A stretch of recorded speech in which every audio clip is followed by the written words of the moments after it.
Kita ke informasi lain, pemirsa. Setelah menggelar rapat paripurna pemakzulan Bupati Pati Sudewo selama berjam-jam, akhirnya DPRD Pati memutuskan Bupati Pati Sadewo tidak dimakzulkan. Keputusan tersebut diambil setelah 6 fraksi di DPRD Pati menyatakan sikap untuk Bupati Sudewo memperbaiki kinerja memimpin Pati.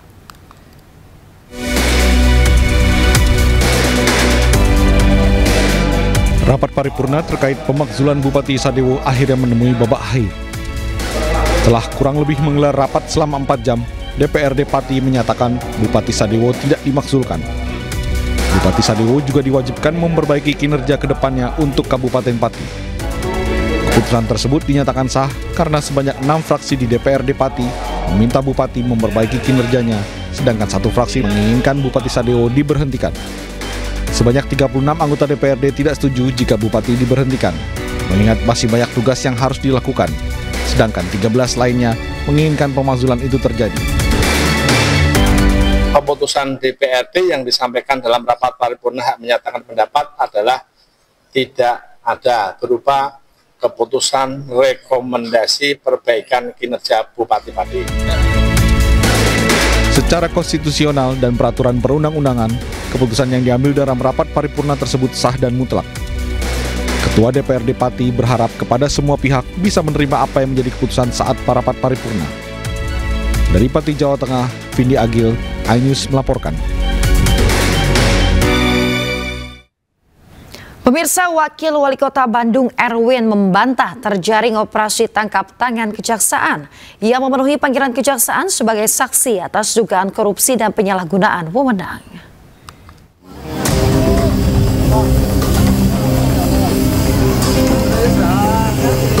Wakil Wali Kota Bandung Erwin akhirnya angkat bicara menanggapi kabar yang menyebut dirinya terkena operasi tangkap tangan Kejaksaan Negeri Kota Bandung. Erwin memenuhi panggilan Kejari Kota Bandung dalam kapasitasnya sebagai saksi untuk memberikan keterangan. Kehadirannya di kantor kejaksaan bagian dari sikap kooperatif sebagai pejabat publik yang menghormati proses hukum. Itu kalau OTT hoax ya, nggak ada OTT, saya dipanggil sebagai saksi saja. Tidak ada OTT, yang kemarin yang memberitakan OTT saya tidak tahu dari mana itu. Mereka bisa memberitakan saya OTT. Ya, terus kan saya juga kaget juga ada berita OTT itu kan. Siapa aja? Saya sendiri. Penyalahgunaan kewenangan di Pemda Kota Bandung ya Pak? Ya, ada hal seperti itu, ada kewenangan, ada juga terkait tindak pidana korupsi ada. Sampai dengan saat ini yang bersangkutan masih berstatus sebagai saksi terkait dugaan tindak pidana korupsi, kegiatan, saya ulangi, dugaan tindak pidana korupsi dalam penyalahgunaan kewenangan pada pemerintahan daerah Kota Bandung tahun 2025. Masih sebagai saksi beliau. Erwin juga mengimbau masyarakat agar tidak mudah percaya atau terprovokasi isu dan informasi yang belum terverifikasi. Ia meminta publik menunggu hasil pemeriksaan resmi dari Kejaksaan Negeri Kota Bandung. Dari Bandung, Jawa Barat, Billy Maulana Fingran, iNews melaporkan. Pemirsa, viral di media sosial, Wakil Bupati Pidijaya Aceh Hasan Basri memukul Kepala SPPG saat sidak ke dapur MBG. Setelah mendapat banyak kecaman, Hasan Basri langsung klarifikasi dan minta maaf atas tindakannya.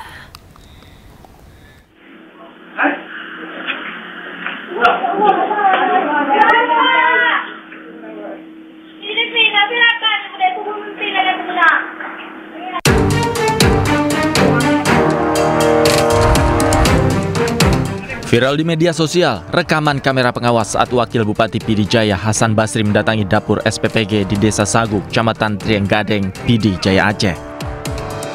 Saat bicara dengan sejumlah relawan MBG, Hasan Basri tiba-tiba melayangkan bogem mentah ke arah Kepala SPPG Muhammad Reza. Aksi itu langsung dilerai oleh relawan yang ada di dekatnya. Insiden ini terjadi saat Wakil Bupati melakukan inspeksi mendadak, memeriksa pengolahan makanan bergizi gratis. Hasan Basri emosi karena nasi dalam kondisi dingin dan menuding tim SPPG tidak mengikuti petunjuk teknis.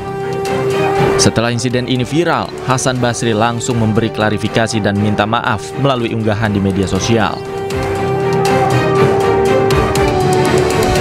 Saya memohon maaf atas kesilapan dan keteledoran saya terhadap perlakuan saya tadi pagi kepada Ananda Reza menyangkut terjadi pemukulan di SPPG Kampung Sago, Kecamatan Tringgading. Dalam hal ini saya selaku pribadi memohon sangat untuk diperbanyak maaf kepada keluarga dan SPPG yang ada di Kecamatan Tringgading.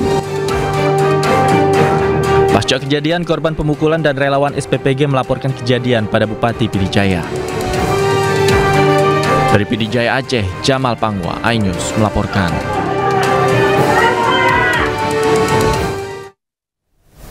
Keinformasi selanjutnya, pemirsa, pembangunan lift kaca setinggi 200 meter di objek wisata Klungkung Beach, Nusa Penida diprotes warga. Lantaran pembangunan lift yang bekerja sama dengan investor China ini dinilai merusak keindahan pantai.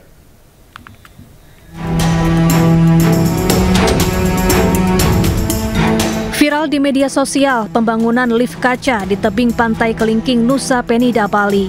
Warga dan pengunjung merasa pembangunan lift ini mengganggu pemandangan. Pembangunan lift telah berlangsung sejak 2023 lalu. Lift ini memiliki tinggi 180 meter. Total biaya investasi pembangunan lift kaca ini berkisar 200 miliar rupiah. Bupati Klungkung pun beralasan pembangunan lift kaca sudah mengantongi izin dari pemerintah pusat. Tidak bisa melarang orang membangun ketika dia sudah mendapatkan izin dari pusat. Ya. Kan gitu, lagian itu kan wilayahnya pantai. Wilayah pantai itu kan bukan kewenangan daerah. Ya. Itu kewenangannya provinsi dan pusat. Senada dengan Bupati, pihak pembangunan lift kaca juga mengakui telah memperoleh izin resmi. Sosialisasi ke penduduk setempat pun telah dilakukan. Itu datanya ada di PUPR secara teknisnya yang dikeluarkan oleh Dinas Perizinan, dan kami membayar tidak ada sehelai rupiah pun yang kami kurangi. Itu berdasarkan SKRD. Jadi SKRD itu surat keputusan retribusi daerah. Jadi kalau nggak salah total kami bayar karena RAB-nya itu 60 miliar dengan per meter perseginya itu total 1 miliar 50 juta. Objek wisata Kelingking Beach menjadi primadona wisatawan ketika berkunjung ke Pulau Nusa Penida. Keindahan alamnya dan tebing yang mirip kepala T-Rex menjadi ciri khas Kelingking Beach. Selain dari atas tebing, tidak sedikit wisatawan yang rela menelusuri ratusan anak tangga yang ekstrim untuk turun menikmati indahnya pantai Kelingking dengan hamparan pasir putih. Dari Klungkung, Bali, Igede Juli Arsana, iNews melaporkan. Pemirsa, uji coba penembakan torpedo kapal selam otonomus digelar di Koarmada 2 Surabaya, Jawa Timur yang dihadiri langsung Menteri Pertahanan Syafri Samsudin. Kapal selam tanpa awak ini merupakan hasil karya anak bangsa yang diproduksi oleh PT PAL.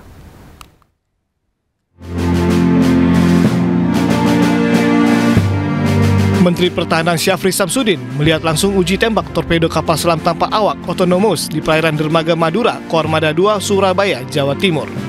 Kapal selam tanpa awak ini merupakan inovasi strategis yang dikembangkan atas mandat Kementerian Pertahanan untuk menghadirkan sistem pertahanan tanpa awak dengan efek gempur tinggi.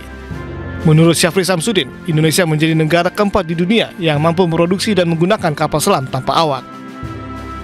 Sudah bisa kita persiapkan dalam waktu tidak lama, maka di tahun 2026 insya Allah seluruh checkpoints dari wilayah nasional perairan kita itu akan kita isi dengan pengamanan kapal selam kita yang tanpa awak, yang tentunya punya manfaat efisiensi personel dan juga efisiensi material dan juga efisiensi waktu.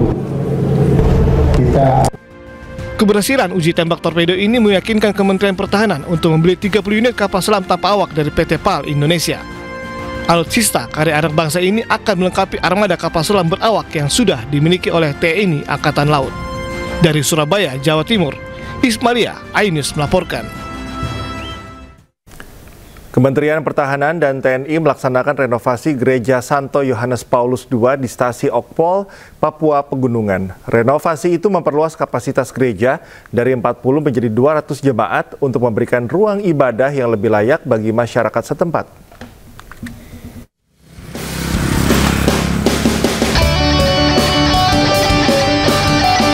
Kementerian Pertahanan dan TNI melaksanakan renovasi gereja Santo Yohanes Paulus II Diostasi Okpol, Papua Pegunungan.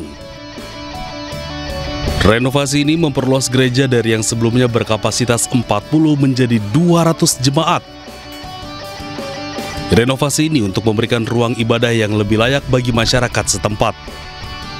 Bentuk dari Koopsa Sumada hadir di Papua Pegunungan ini bukan hanya menjaga kedaulatan, bukan hanya menjaga keamanan masyarakat, tetapi kenyamanan masyarakat itu sendiri. Nah, salah satu upayanya melalui rehab gereja atau renovasi gereja ini yang dikerjakan oleh Satgas Bagmin, Konsipur, dan dibantu oleh Satgas Ter dan Satgas Cimutut 51. Masyarakat setempat mengapresiasi perbaikan gereja yang sangat membantu umat Katolik untuk beribadah. Kami sangat apresiasi kepada Bapak dari TNI yang pada kesempatan ini kita dapat berkat Tuhan yang melalui Bapak Tentara kita dapat rehab total gedung gereja kami. Ini sangat luar biasa. Kegiatan ini mencerminkan komitmen Kemhan dan TNI dalam memperkuat ketahanan sosial dan spiritual masyarakat di wilayah perbatasan. Melalui semangat gotong royong, pertahanan diwujudkan tidak hanya melalui kekuatan militer, tetapi juga lewat harmoni, toleransi, dan kebersamaan. Dari distrik Okpol, Papua Pegunungan, Muharlin Ayus melaporkan.